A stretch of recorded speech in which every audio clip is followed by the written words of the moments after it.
tarde. Estamos aqui na segunda edição do A Touch a Smile of Humanity com a Locas, que é médica, trabalhadora humanitária e ativista. Tudo bem, Locas? Tudo bem, obrigada pelo convite. Obrigada a nós. Então, obrigada por teres vindo aqui ter connosco. A primeira pergunta é sobre o teu percurso pessoal e as tuas motivações. O que é que levou a escolher a medicina como caminho de vida e há algum momento ou experiência que tenha sido determinante nessa escolha? Então, olha, eu acho que há muitas pessoas que têm aquela cena de eu queria ser médica desde pequenina, ou eu sempre soube que ia ser médica, não é nada disso. Eu até o 12º eu achava que ia ser engenheira civil. Então, não tenho nada essa visão um bocado romantizada da medicina, porque ela só surgiu mesmo no final do meu secundário, e depois foi quase uma escolha que se foi reforçando ao longo do tempo. A Faculdade de Medicina foi um bocado frustrante, principalmente nos primeiros anos, que sou uma seca, mas depois nos anos clínicos era uma coisa que me interessava mais e eu gostei mais disso. E depois quando escolhi ser médica de família ao longo do internato e agora enquanto especialista, acho que também se foi reforçando porque é uma especialidade que eu gosto muito e é um lugar que eu gosto muito de estar, não é? No meio da comunidade e trabalhar próxima das pessoas e fazer parte delas e não estar assim distante num hospital ou quer que seja. Então, acho que não foi uma coisa que foi super romantizada e que existia desde sempre. Acho que simplesmente aconteceu e eu fui confirmando que seria um caminho fixe para continuar. Mas também não vejo a minha identidade como sendo só médica de família. Eu sou médica, acho que sou muitas outras coisas, por isso também não tenho esta centralidade na minha profissão, que também ajuda a que não seja tão importante eu estar sempre certa do que é que estou a fazer enquanto escolha profissional. Sim. Nós temos tendência para focar apenas nessa parte da nossa vida, não é? Sim. E na sequência disto, como é que o teu percurso pessoal se cruza com o profissional? Sentes que uma parte alimenta a outra? Sim, então, eu acho que há várias coisas que se foram misturando, não é? Então, quando eu entro na Faculdade de Medicina, tinha, sei lá, acho que uma coisa que nos vai acontecendo e que nos é ainda por cima, acho que a Faculdade de Medicina também nos traz esta cena muito savior, não é? De que nós vamos salvar pessoas e que somos mesmo inteligentes e estamos sempre a reforçar esta coisa que é um bocado elitista, de que nós somos as melhores alunas do país e que isso é incrível e que vamos ser médicas ótimas e que vamos salvar pessoas. E depois a prática médica nem sequer é isso, não é? Então, pelo menos não é a minha enquanto médica de família. Então, acho que ao longo da Faculdade de Medicina isto foi introduzido e reforçado muito. Acho que juntamente com esta questão, mais até o white savior, fiz os meus primeiros projetos de voluntariado no 5º ano, no 6º ano, fui fazendo ao longo do tempo. Portanto, a minha questão do trabalho humanitário vai surgindo inicialmente como uma questão super white savior e super, género, vou para países do sul global salvar pessoas e salvar crianças desfavorecidas e com uma ideia muito, muito romantizada e muito naive do que é o trabalho humanitário e os projetos de voluntariado. E agora ao longo dos últimos anos acho que o trabalho humanitário continua a estar muito presente na minha vida, mas de uma maneira mais específica, ou seja, muito ligado a eu escolher onde é que quero trabalhar. Deixei de fazer missões no Sul Global por achar que tenho muitas considerações éticas a ocupar esse lugar e por achar que o trabalho humanitário também é uma extensão colonial, é uma extensão da violência que historicamente infligimos nestes países, que é maioritariamente para os sítios onde vamos, não é? Moçambique, Angola, Guiné, Cabo Verde. Então deixei de fazer essas missões e fiquei-me agora mais no Mediterrâneo e nos campos de refugiados europeus, que não são senão centros de detenção para pessoas que migram. Então, pronto, esta parte juntamente com isso, claro, a parte do ativismo, também nos últimos anos dediquei-me mais a escrever poesia e lancei o meu primeiro livro e estas coisas todas existem sem que eu tenha que escolher uma delas para ser prioritária na minha vida, não é? Tenho uma editora com 2 amigas minhas, então acontece muita coisa na minha vida. Sou médica de família, escrevo poesia, tenho uma editora com amigas, continuo a ser ativista, continuo a trabalhar no Mediterrâneo e gosto que nenhuma destas coisas precise ser hierarquizada e que elas existam, sejam parte da minha identidade. Então, e que eu seja isso tudo também, que não tenha que escolher, isso é fixe. Isso é muito bonito. E é uma inspiração também para todas nós que tivemos como, lá está, uma inspiração e queremos também seguir esses caminhos.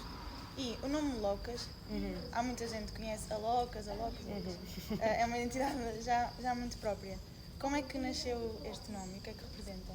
Então, esse nome vem da minha adolescência, ou seja, o meu melhor amigo na altura, as pessoas chamavam-me, o meu nome no BI é Ana Paula ou Paula, Ana Paula, e então as pessoas chamam-me maioritariamente Paula. E a minha família chama-me Paulinha, os meus amigos chamavam-me Paulocas ou qualquer coisa assim, e esse meu melhor amigo disse: Paulocas é péssimo, podemos ficar só com o Locas, e ficou-se Locas a partir daí. E todas as pessoas que me conheceram daí para a frente, ou seja, depois do básico para a frente, a maioria das pessoas não sabe qual é que é o meu verdadeiro nome e toda a gente me chama Locas. Mas os nomes também vão mudando, não é? No centro de saúde chamam-me Paula. A minha família continua-me a chamar Paulinha, apesar de eu ter 33 anos. Quando trabalho fora, em trabalho humanitário, geralmente, quando a maioria da equipa com quem trabalho é estrangeira, digo Ana, porque é o nome mais fácil para as pessoas dizerem. Então eu sou esses nomes todos e então também é fixe usar esses nomes todos. Mas Locas é sem dúvida o nome com o qual eu publicamente existo, não é? Enquanto ativista, enquanto trabalhadora humanitária, e é esse nome que também me permite algum anonimato quando cruzo fronteiras e não haver um cruzamento de quem é que eu sou enquanto identidade oficial. Então, por exemplo, na questão da Palestina, para mim isso é importante. E em tantos espaços onde atuas e tantas pessoas diferentes que és numa só, na clínica, no ativismo, na comunicação, em tudo isto, o que é que significa praticar uma medicina mais humana? Eu acho que isso é uma pergunta difícil, sinceramente, mas acho que é uma pergunta que nós temos cada vez mais de nos perguntar a nós próprios e coletivamente e pensar todas juntas sobre isso. Ou seja, se por um lado, felizmente, a nossa prática clínica, por exemplo, agora pensando aqui na questão da saúde e o exercício enquanto médica em Portugal, por exemplo, ou na Europa, enquanto que ao mesmo tempo que existe um desenvolvimento científico e tecnológico que nos permite diagnosticar de uma maneira mais fácil e tratar, se calhar, com menos efeitos laterais, com menos consequências para a saúde das pessoas e melhor. Por outro lado, tudo isto também nos traz uma sobrecarga burocrática, teórica, que faz com que nós não tenhamos tanto tempo para existir e não tínhamos tanto tempo para estar, por exemplo, na consulta e ter tempo na consulta. E aí corremos este risco de achar que eu saber medicar mesmo bem e eu saber diagnosticar mesmo bem esta doença é substituível à minha necessidade de estar presente na consulta e de falar com as pessoas e eu acho que isso é uma coisa que eu acho que nunca vai ser substituível, ou seja, eu acho que nos podem no futuro substituir em tudo, quer seja em diagnosticar, quer seja, quer dizer, vais ao chat GPT e em princípio ele consegue dizer mais ou menos o que é que há de ser, já não é como o Google que era um bocado cancro e vais morrer. Ou seja, a inteligência artificial há de sobrepor-se em algumas coisas, na questão do diagnóstico, na questão de orientar tratamentos, de fazer uma revisão dos artigos mais recentes, coisas desse género. Mas nunca vai substituir-nos na capacidade que só a relação humana tem de aliviar o sofrimento, não é? Ou seja, tu medicares e tu diagnosticares bem é uma parte mesmo importante, mas isso não alivia o sofrimento por si, não é? Tu tens que reconhecer o impacto que a doença tem na pessoa para aliviar esse sofrimento, tens que perceber porque é que ela está tão preocupada em relação a isso, o que é que isso a faz pensar em termos da história de vida dela, das pessoas que perdeu, de momentos traumáticos na vida, emocionais, o que quer que seja. Não é esta questão da doença e da doença, essa parte toda. E eu acho que isso nós nunca vamos ser substituíveis enquanto pessoas médicas, enquanto profissionais de saúde, porque acho que nada irá aliviar o sofrimento como a relação humana alivia. E isso acho que, sim, acho que temos perdido esse lado, sem dúvida, nos últimos anos, também por muitas outras dificuldades que temos no nosso trabalho, mas sim, acho que essa seria uma das questões, sim. E também já falaste um bocado desta parte, mas explorar um bocadinho que barreiras é que achas que ainda existem dentro do sistema de saúde português quando falamos da escutar, já falámos da questão da inteligência artificial, desta questão mais geral da educação médica. Mas que barreiras é que ainda existem mais concretamente dentro do sistema de saúde português quando falamos de escuta ativa, empatia e o cuidado centrado na pessoa? Eu acho que as barreiras que existem são também as barreiras que não nos permitem ser as profissionais de saúde que gostaríamos de ser, ou ter a disponibilidade emocional e o que quer que seja para fazer o nosso trabalho. Ou seja, acho que há aqui várias questões que têm a ver com os nossos direitos enquanto trabalhadoras e enquanto profissionais de saúde, que se forem negligenciados também nós não vamos ter capacidade de prestar um serviço justo, adequado às pessoas, adequar às pessoas que temos à nossa frente, não é? Então acho que tanto esta questão como vivermos, então eu sinto isto muito como médica família, que é um sistema super burocratizado, para tudo existe uma burocracia e perdemos muito tempo nesta questão das burocracias e a passar exames, a ver exames, a passar atestados, a rever declarações, a pedir juntas médicas, a pedir todas estas questões que desgastam muito o nosso tempo e que talvez não tivessem de ser feitas talvez tivessem de ser feitas por uma pessoa profissional de saúde, mas se calhar não por uma pessoa médica, não sei, acho que era uma coisa que poderíamos repensar, mas tudo isto faz com que ao final das 40 horas de trabalho semanais nós estejamos exaustas, não é? E isto põe em causa não só a nossa capacidade de sentir empatia por quem as pessoas, pela pessoa que está à nossa frente, e que faz com que é isso, entremos em burnout e que tenhamos esta questão da fadiga da compaixão e que, sim, que este lado humano nosso seja o primeiro a perder-se. Ou seja, eu acho que antes de se perder a capacidade de nós diagnosticarmos e tratarmos, perde-se este lado que nós temos de empatizar com a dor da outra pessoa. E sinceramente isso é uma coisa que me assusta muito. Depois, outra coisa que também acho que para mim sempre me chateou muito, eu fiz o meu internato numa USF modelo B, e esta questão de teres um sistema de saúde que é baseado em indicadores super rigorosos, muitos deles obsoletos, que não fazem sentido e que não traduzem qualidade de serviço, que não traduzem melhores resultados em saúde, para mim sempre foi uma coisa muito frustrante. Ou seja, nós estamos sempre a falar de estatísticas e coisas abstratas e raramente falarmos de pessoas, raramente falarmos de problemas reais. Estamos só a falar deste indicador que está abaixo e como é que vamos fazer, e temos que convocar toda a gente sem sabermos se isso efetivamente se vai traduzir num ganho em saúde para aquelas pessoas. Isso para mim sempre foi uma dificuldade enorme que eu tive em trabalhar em USF, e agora trabalho no CSP e é, claro, é diferente. E quando eu falo destas questões da carga de trabalho e não falo, acho que há aqui também às vezes uma frustração que eu tenho enquanto médica, é que a nossa classe médica é uma classe super elitista e super hierarquizada e que acha que é superior a todos os outros profissionais de saúde e a todos os sistemas que existam. Então acham que nós devemos ter direitos que as outras classes profissionais não devem ter, e eu discordo completamente. Ou seja, os direitos que eu acho que devo ter enquanto médica são os direitos que eu reconheço em mim enquanto trabalhadora, independentemente de qual é a minha profissão. Ou seja, se eu acho que nós devemos as horas de trabalho devem ser reduzidas pelo menos para as 35 horas semanais, é porque sou trabalhadora e não porque sou médica. Se acho que temos de ter o direito às folgas, o direito à greve, o direito... Todas estas questões não vêm porque eu reconheço a nossa profissão como sublime ou especial ou quer que seja, mas porque eu reconheço como igual a todas as outras e, portanto, acho que devemos ter os mesmos direitos. E acho que isso às vezes é uma narrativa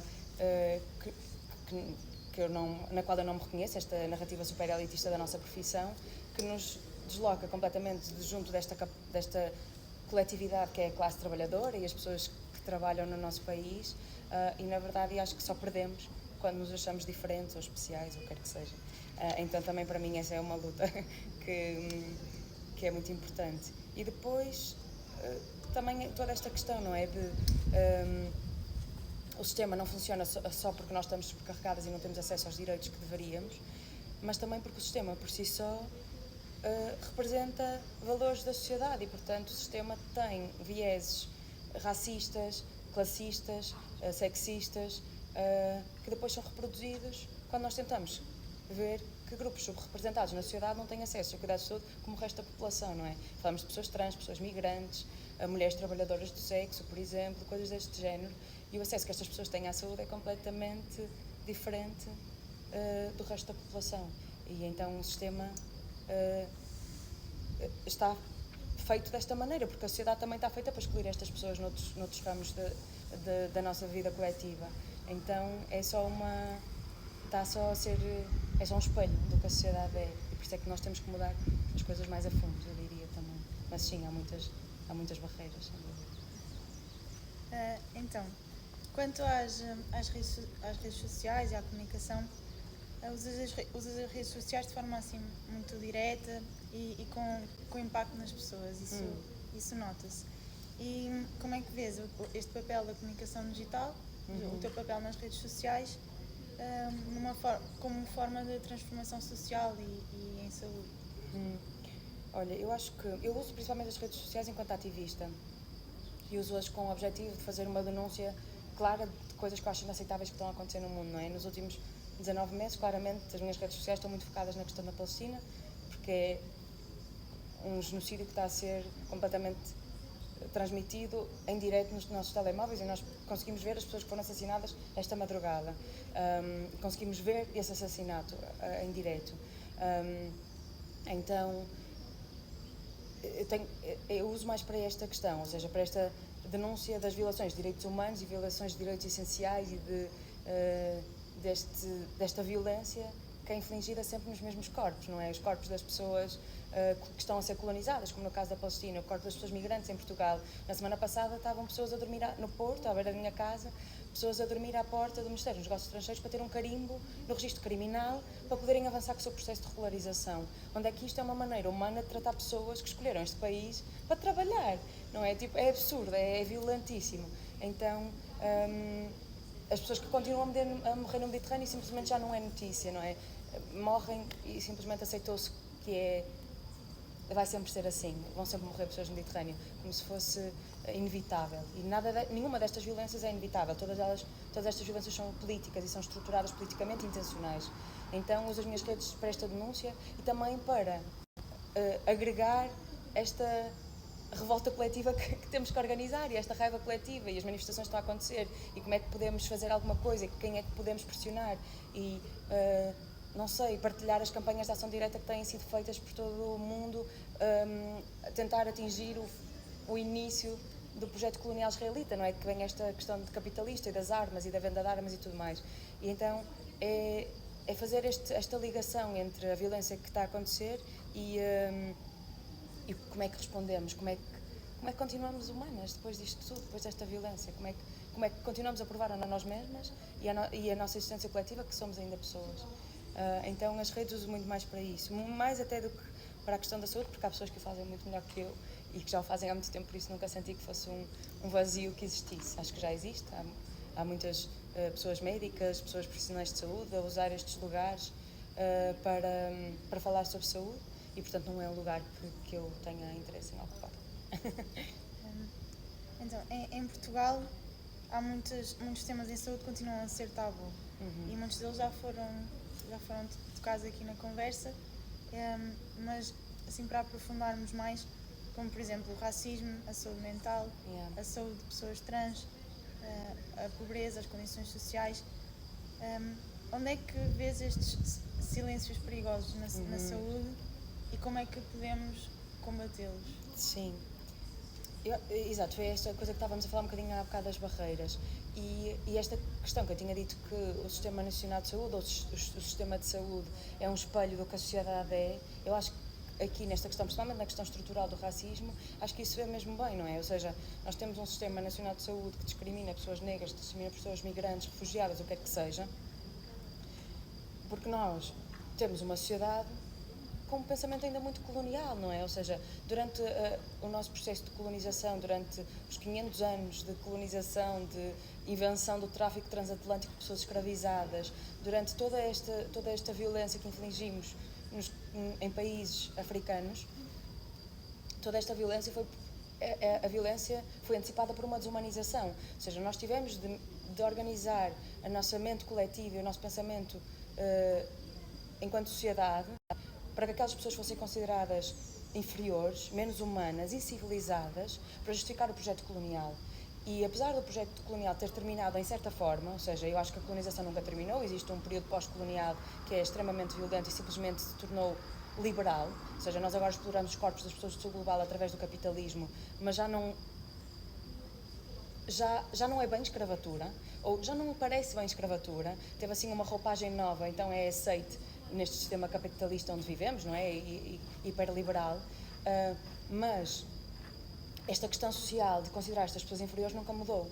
Então, quando elas chegam aos nossos países, ou quando nós chegamos aos países delas, continuamos a fazer através do trabalho humanitário e dos projetos de voluntariado, quando chegamos aos países delas e as reconhecemos como inferiores, e reconhecemos que nós temos de civilizá-las e dar-lhes alguma educação e algum desenvolvimento, tudo isto é muito colonial, não é? E quando elas chegam aos nossos países, porque escolhem viver nos nossos países, e chegam aos serviços que lhes deviam ser garantidos, como ao Serviço Nacional de Saúde, e são discriminadas, não têm acesso aos cuidados, ou quando têm acesso aos cuidados, são tratadas com enorme violência, isto é só um espelho de que nós nunca descolonizamos completamente a nossa mente coletiva e o nosso pensamento social. E não só não descolonizamos, como nós continuamos a achar que a colonização foi uma coisa muito boa e temos monumentos em todo o lado que enaltecem a colonização e os colonizadores e os violadores e os que fizeram os massacres e os que chegaram e que descobriram, supostamente. Quando não há nada para descobrir, quando há povos a viver nesses lugares, não é? E sempre romantizamos os massacres que foram cometidos como sendo a favor deste projeto civilizacional, de avançar, de desenvolver, e demos-lhe a língua portuguesa e não sei o que, a rota das especiarias, não tenho mesmo paciência para essas conversas. Mas então, isso é só um espelho de que a nossa sociedade é assim, e que precisamos de descolonizar a nossa sociedade para podermos descolonizar o acesso à saúde em Portugal e os cuidados de saúde. E é esta questão das migrantes, a questão da violência obstétrica, por exemplo, que intersecciona esta questão patriarcal com a questão racista. As mulheres negras sofrem de muito mais violência obstétrica e há vários coletivos que têm estudado a violência sobre os corpos das mulheres negras em Portugal, nomeadamente neste período do parto, e os números são muito maiores quando se trata de uma mulher negra, não é? A violência que é verbal e física que é infligida nos corpos das mulheres e mães negras. Toda esta questão, não é? Depois a questão patriarcal, não é? Nós continuamos a ter, não sei, o ano passado saíram várias notícias de processo em tribunal contra médicos que abusaram sexualmente de pacientes. Ou seja, esta violência, ela não existe, ela não está... A violência contra os corpos das mulheres, ela não está restrita a áreas da sociedade, ela está em todas as áreas da sociedade. E a classe médica, por muito que se ache... nestes delírios de grandeza que temos, diferente, é exatamente igual. E a violência contra os corpos das mulheres repercute-se também neste espaço que lhes devia ser seguro, não é? Portanto, essa é uma das coisas. E depois, só para dizer que também o nosso ensino da medicina, ou o ensino das áreas da saúde que depois exercemos, ele também é baseado na branquitude. Nós aprendemos cientificamente coisas através de pessoas brancas, quase sempre o conhecimento que nos chega vem de pessoas brancas e vem do norte global, e os corpos os corpos que nós estudamos são brancos e, portanto, a nossa visão do mundo é branca, e isso é violento também quando nos separamos com corpos não brancos, não é? Ou quando ignoramos que avanços científicos aconteceram muito antes de acontecerem na Europa, aconteceram no sul global, e simplesmente esse conhecimento não é usado, porque também questiona a nossa supremacia do Ocidente, não é? Portanto, isso era um bocadinho chato. E pronto, essas são algumas das questões. Outra das questões dos silêncios tem esta questão óbvia da identidade de género e da orientação sexual, não é?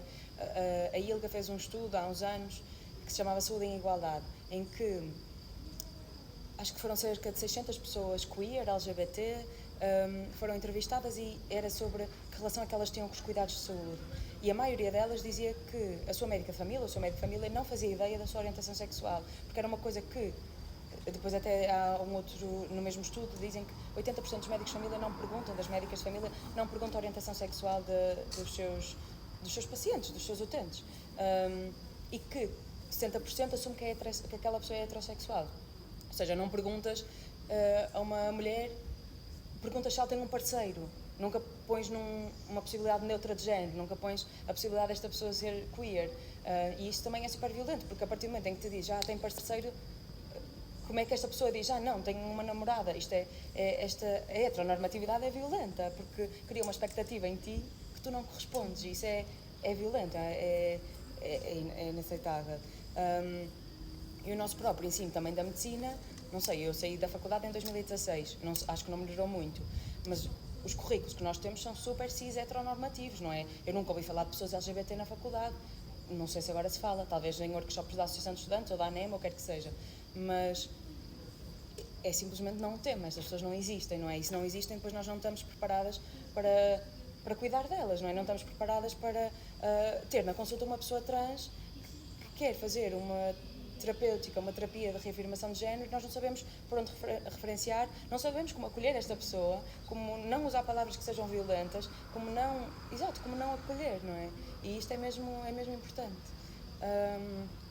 E assim, para terminar, para interseccionar aqui as questões todas da questão do sexismo, da questão do racismo e a questão de classe, é que nós, a maioria das vezes, não temos em consideração a classe da pessoa que tratamos, ou seja, não temos em consideração que esta pessoa pode não ter capacidade de aceder a esta terapêutica porque tem este custo, ou de fazer este exame porque ele é feito não sei onde, porque aqui não se faz, ou temos expectativas para a vida daquela pessoa que não se adequam, do género que ela tem que fazer uma caminhada todos os dias, quando a pessoa tem 2 trabalhos, é mãe solteira, apanha um transporte de 1 hora para ir e vir do trabalho, e andamos com este discursozinho neoliberal de que toda a gente tem as mesmas 24 horas. Eu queria dizer um palavrão, mas não sei se é ok.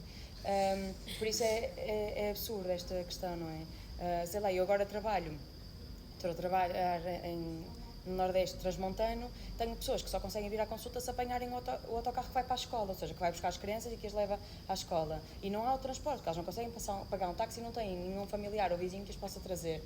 Então, se eu não adequar o horário da consulta a esta pessoa que tem que vir no autocarro da escola, esta pessoa não vem à consulta e não tem acesso a cuidados de saúde, não é? Então, nós continuamos a ver o mundo sobre a nossa bolha de privilégio, que é um privilégio de classe, e é um privilégio de branquitude, e para os homens é um privilégio da questão patriarcal e tudo mais. E então depois introduzimos expectativas na vida das outras pessoas que não são justas para ninguém. Assim, alguns exemplos. Quanto à questão mais concretamente sobre a Palestina,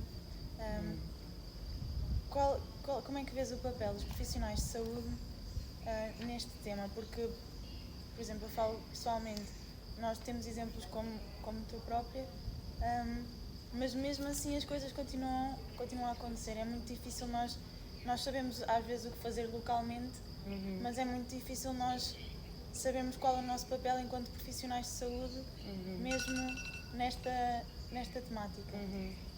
Como pessoa que faz trabalho humanitário em campos de refugiados, já estiveste várias vezes na Palestina, não é? Falas muitas vezes sobre isso. Qual é o teu conselho para os restantes profissionais de saúde sobre aquilo que podemos fazer para parar este genocídio? Sim, eu acho que, e antes de vir, estava a atualizar-me dos números de profissionais de saúde assassinados em Gaza desde outubro de 2023, ou seja, 19 meses de genocídio. E os números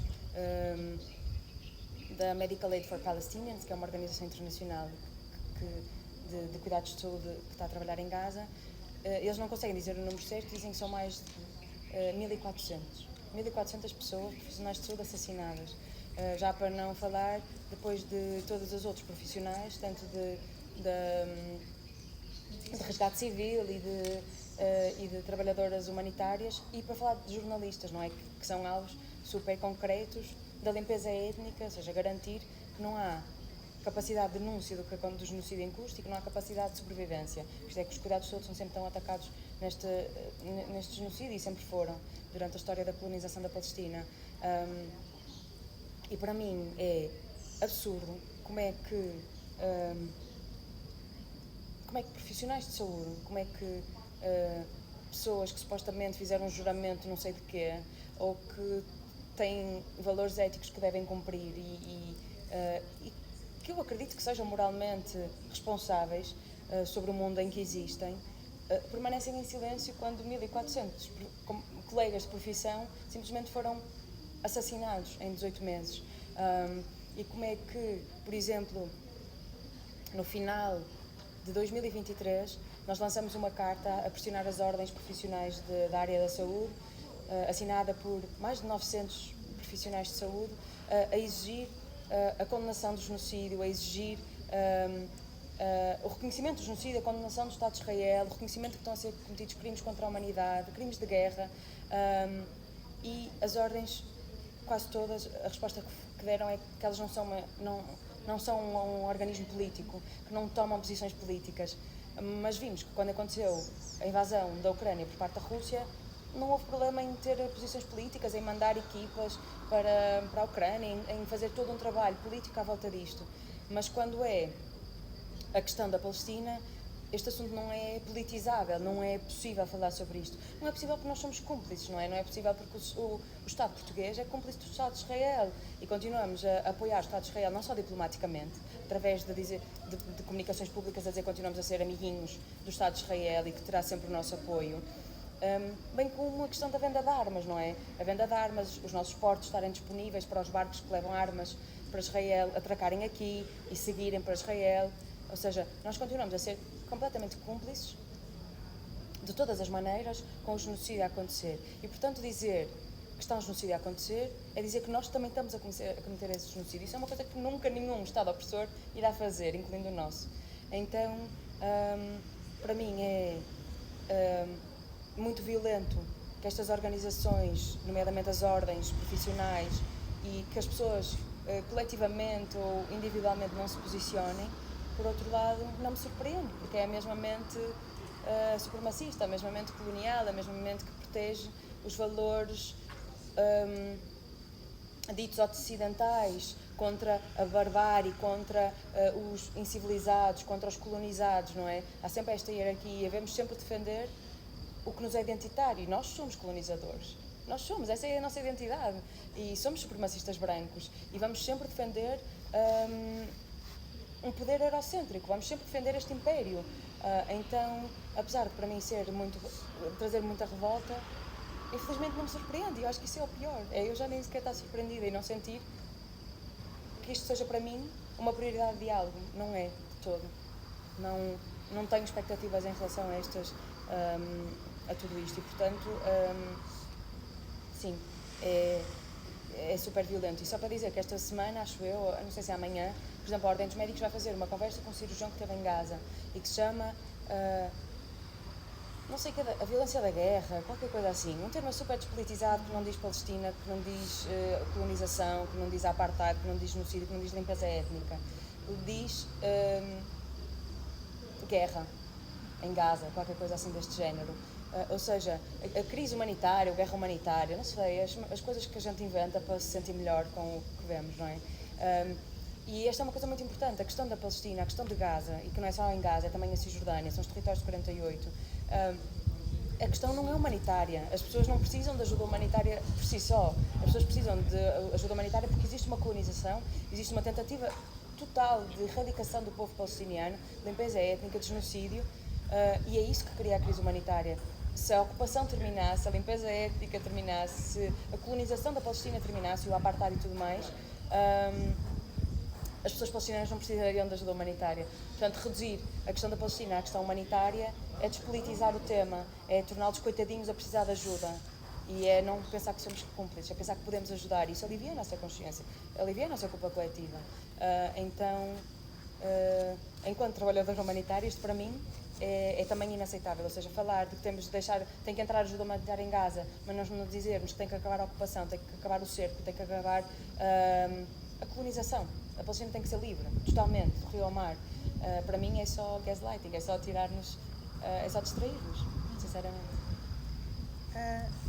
E achas que há alguma perspectiva para, na nova classe médica, que nós, pessoas que estão a formar e que estão agora a fazer o internato, recém-especialistas, achas que há algum espaço para alguma mudança, para alguma esperança, que as pessoas comecem a olhar para isto de forma diferente?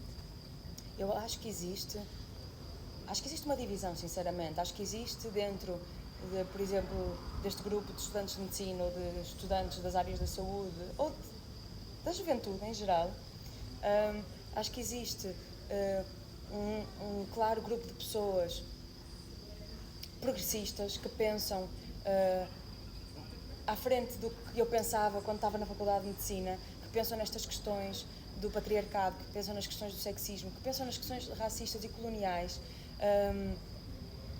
que interseccionam todas estas áreas e que não pensam nelas individualmente, que falam sobre as questões de classe, que falam sobre as questões das alterações climáticas, que pensam como tudo isto está interseccionado e como isto vai levar a um colapso breve.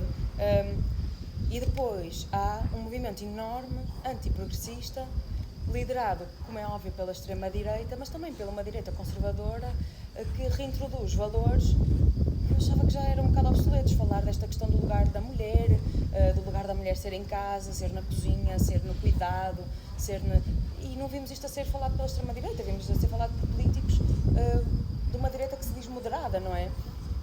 E depois todo o discurso anti-imigração, que mais uma vez também não é só da extrema-direita. Vimos que na última legislatura o antigo governo do PSD e do CDS, não é? Que agora vai ser novamente o governo e com uma maioria de direita no Parlamento, ou seja, com 2/3 da direita no Parlamento, que é perigosíssimo por causa da questão da revisão constitucional. Temos agora uma conjuntura que pode levar a que tudo o que tentou ser implementado nos não sei quantos meses é que eles tiveram de legislatura, em que tentaram passar despachos que punham em causa o acesso à saúde de pessoas migrantes, nomeadamente pessoas migrantes que ainda não estão em situação regular, ou seja, que estão no processo de regularização e que elas não pudessem ter acesso à saúde durante o período em que não estão regularizadas. O que é uma coisa inaceitável, que vai contra os princípios da Lei de Base da Saúde, do Sistema Nacional de Saúde, de qualquer princípio fundamental, não é? Sim, dos direitos fundamentais, que é o direito ao acesso à saúde, não é?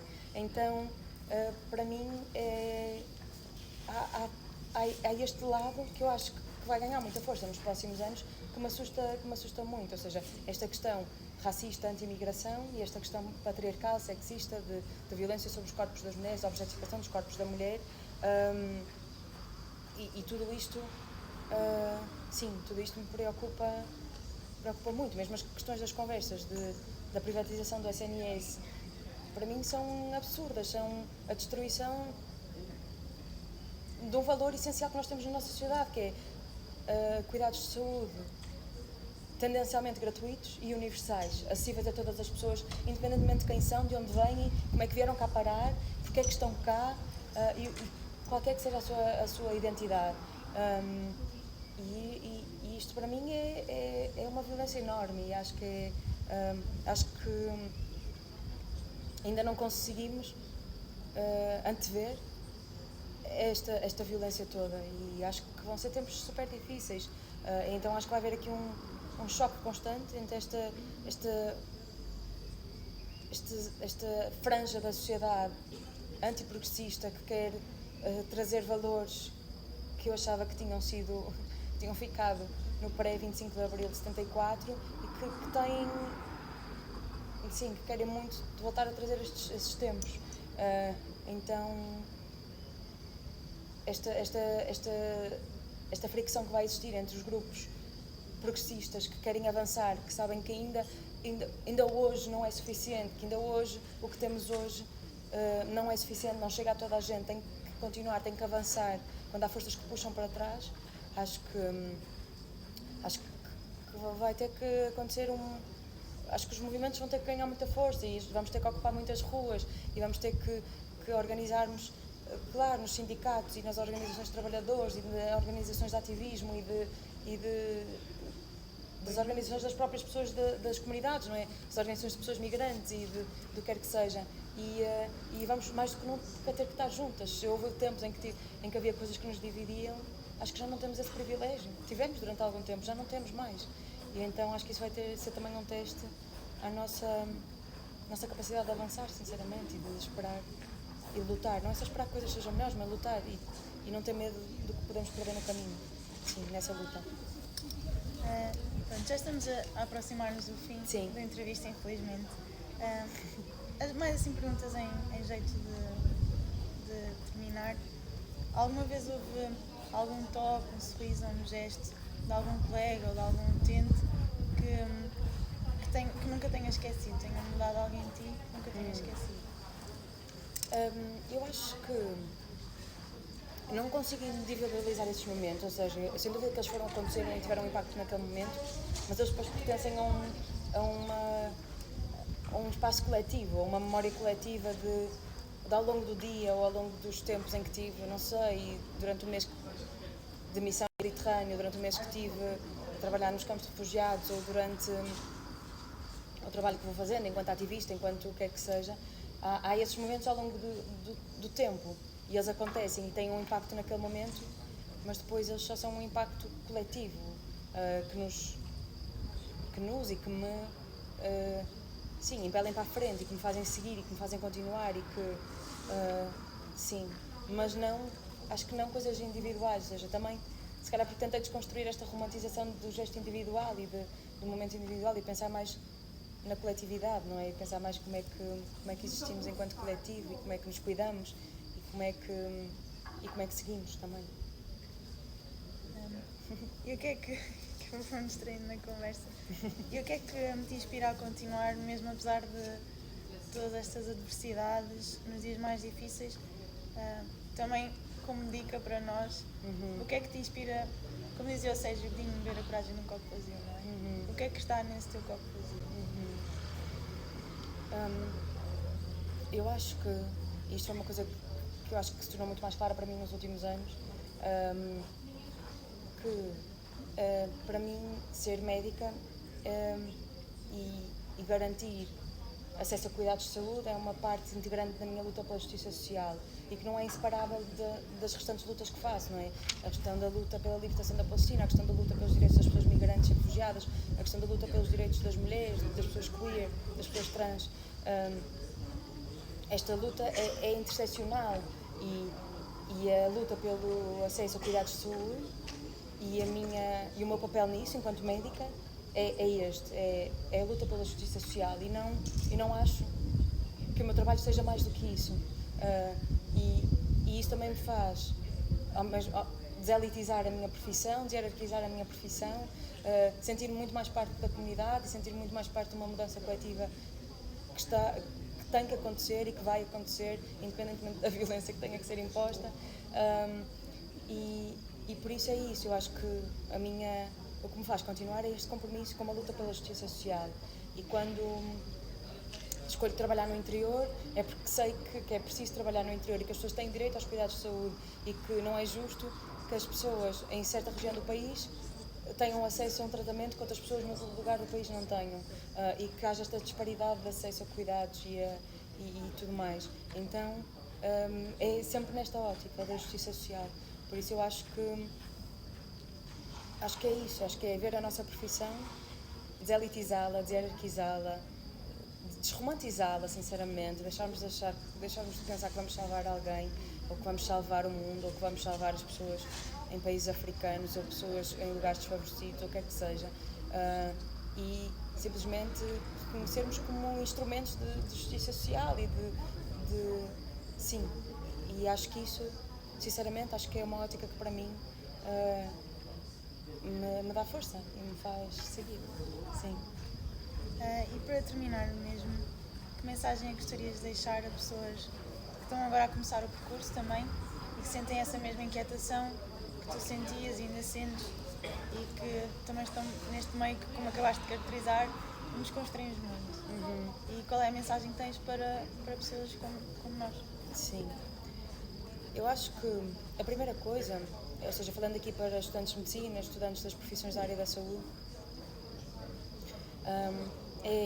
eu acho que a primeira coisa é exigir melhor, exigir currículos melhores, exigir currículos que sejam adaptados ao mundo em que nós vivemos. Tipo, é absurdo não se falar de pessoas trans, de pessoas LGBT, de pessoas queer, de pessoas migrantes, de pessoas de outras latitudes, de não se falar de sul global, não interseccionar as questões da saúde com as questões das alterações climáticas, não se interseccionar as questões da saúde com as questões de classe. Vivemos aqui numa bolha de privilégio na qual mergulhamos e na qual vamos reproduzir enquanto formos profissionais de saúde, não é? Quando trabalharmos. Então, sem dúvida que a faculdade também deve ser melhor, para que nós também possamos ser melhor quando formos profissionais de saúde. Então, acho que essa é uma questão mesmo importante. E outra questão é revermos também que cumplicidades é que as nossas instituições que nos representam, nas quais estudamos, nas quais trabalhamos, cumplicidades é que elas têm com sistemas que são opressivos, nomeadamente as ligações que a Universidade do Minho tem com instituições israelitas e com faculdades e universidades em Israel. E de que maneira é que nós despolitizamos tudo isto ao máximo, dizemos que a ciência é neutra e que a investigação é neutra e que a saúde é neutra, quando nada disto é neutro, quando nada disto é político. A saúde é política, a ciência é política, e só mesmo quem quer permanecer num status quo de privilégio e de manter o poder entregue a algumas instituições e a alguns cargos, é que nos tenta alimentar esta ideia de que nada disto é político, tudo isto é político. Então, isto é mesmo importante, politizarmos a escola de medicina e pensarmos nisto de outra maneira. E claro, vamos ser acusadas de que estamos a tentar radicalizar a escola e que a esquerda quer tomar posse, não sei de quê. Ser político não tem nada a ver com ser partidário, então acho que é mesmo importante pensar nisto de todas, nestas perspectivas todas. Depois a questão que já disse, começar desde a Faculdade de Medicina a questionar esta questão que existe de elitização e hierarquização e de romantização da nossa profissão. Acho que é mesmo importante nós repensarmos tudo isto também. E depois, sim, quando formos profissionais de saúde, quando chegar a esse lugar, mas não esperarmos para estarmos aí, pensarmos que quando somos estudantes de medicina, quando somos estudantes de enfermagem, quando somos estudantes de qualquer área que seja social, da saúde, o que quer que seja, nós também somos pessoas e também existimos numa sociedade que é maior do que a nossa profissão ou que estudamos, ou o que quer que seja. E nós temos uma responsabilidade para com esta sociedade e temos um papel a desempenhar aqui também. Então, sermos mais ativas e participarmos sim, e politizar-nos e responsabilizar-nos por este futuro coletivo nosso, não é? E interseccionar sempre estas questões, não é? As questões da classe, as questões do racismo, as questões do patriarcado, do sexismo, tudo isto, e termos esta visão muito mais interseccional sobre a maneira como estudamos, a maneira como aprendemos, a maneira como trabalhamos, a maneira como existimos em sociedade, e sim, com o objetivo é que sejamos parte da construção e da luta por uma sociedade que seja justa para toda a gente e não justa para sempre para os mesmos e não os benefícios, os direitos e os privilégios sempre para os mesmos. É que seja por esta questão, para a abolição do privilégio, para a abolição do direito só para algumas pessoas. Uma sociedade justa para todas. E acho que se nós não reconhecermos isso nas nossas profissões, acho que estamos só deslumbradas com uma falsa ideia do que ela é, e acho que nada mudará. Por isso, acho que serão essas assim, as minhas recomendações. Muito obrigada. Pronto, chegamos ao fim. Em nome da Porta Nova, muito obrigada mesmo pela conversa. E pronto, espero que tenham gostado. Até uma próxima.